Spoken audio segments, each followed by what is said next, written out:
ano lang din, yung may nag-share din sa atin, kaya natin nakilala si Lord.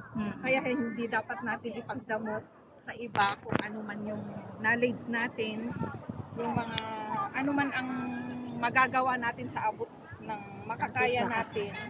For the glory of God. Umabot dapat tayo sa ibang tao. Hindi natin sarilinin kasi yun yung ano natin dito sa mundo. Yun yung talagang will ni Lord na gagawin ng if you follow me, sabi niya doon, Take up his... iwanan mo yung mga ano mo, mga gusto mong gawin para sa kanyang ebanghelyo.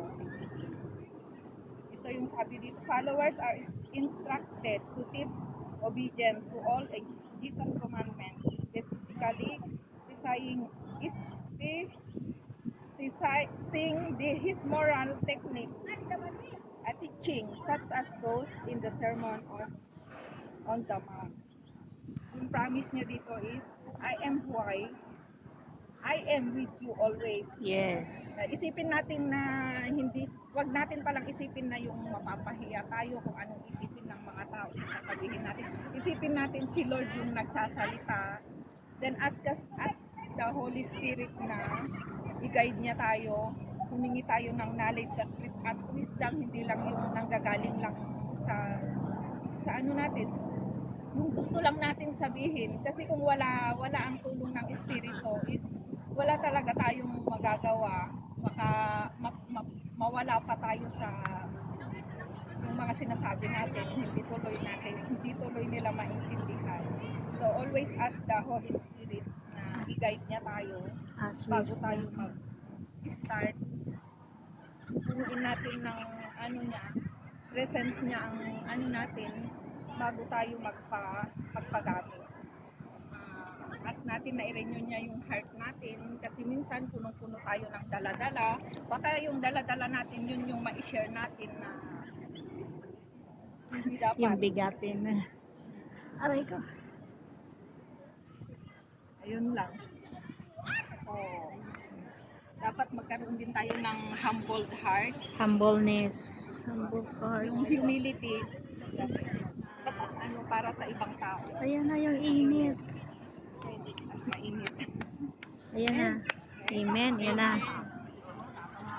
Ano? May isi-share pa tayo? Ikaw, Karen.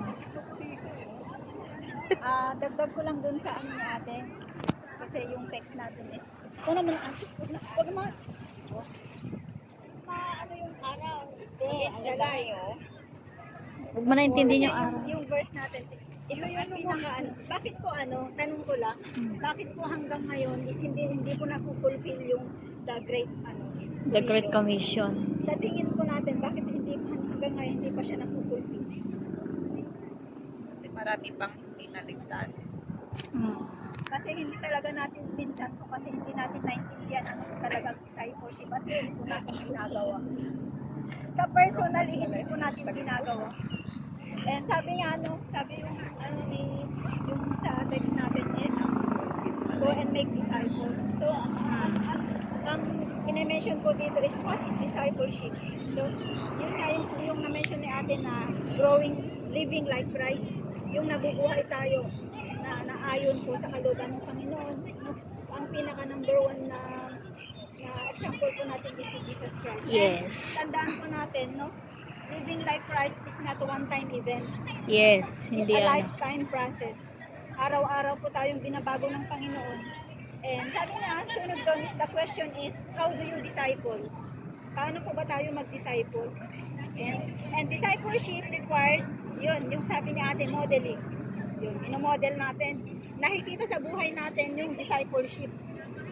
Ayan na siya. And yun nga, katulad ng yung pag-share natin ng kanyang mga salita, minsan po nakakahiya.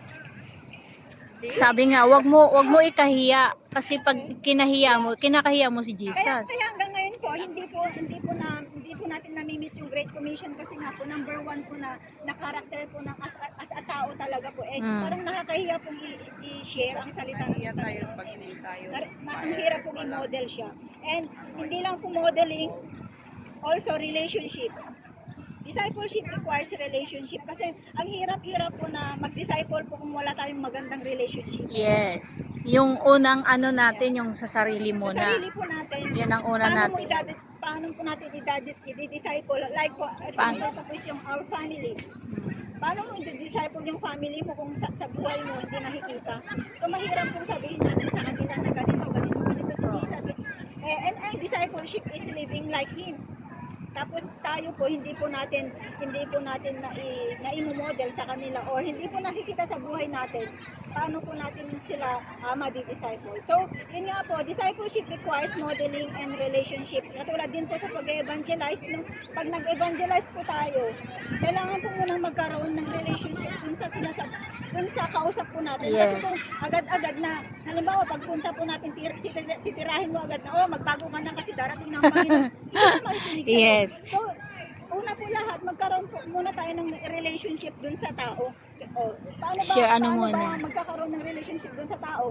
Siyempre, kumustahin mo siya. Yeah. Kumusta ka na? Tanong muna ng mga O, taga buhay. saan ka? Ano. Kumbaga, magbibigay ka po ng isang bagay na magko-close sa kanya. Magiging ano ka sa kanya. Para ma-share mo siya, para makinig siya sa'yo. So, yun po, relationship.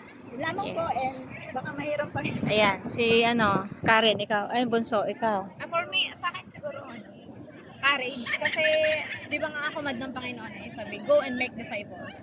So, isa yun sa pinaka parang biggest commandment ni Lord na kailangan talaga natin humayo at mag-disciples. Kasi paano natin ibabahagi ng ang salita ng Panginoon kung yung mga naririnig natin about kay Lord, yung mga napakinggan natin, hindi natin ibabahagi sa iba.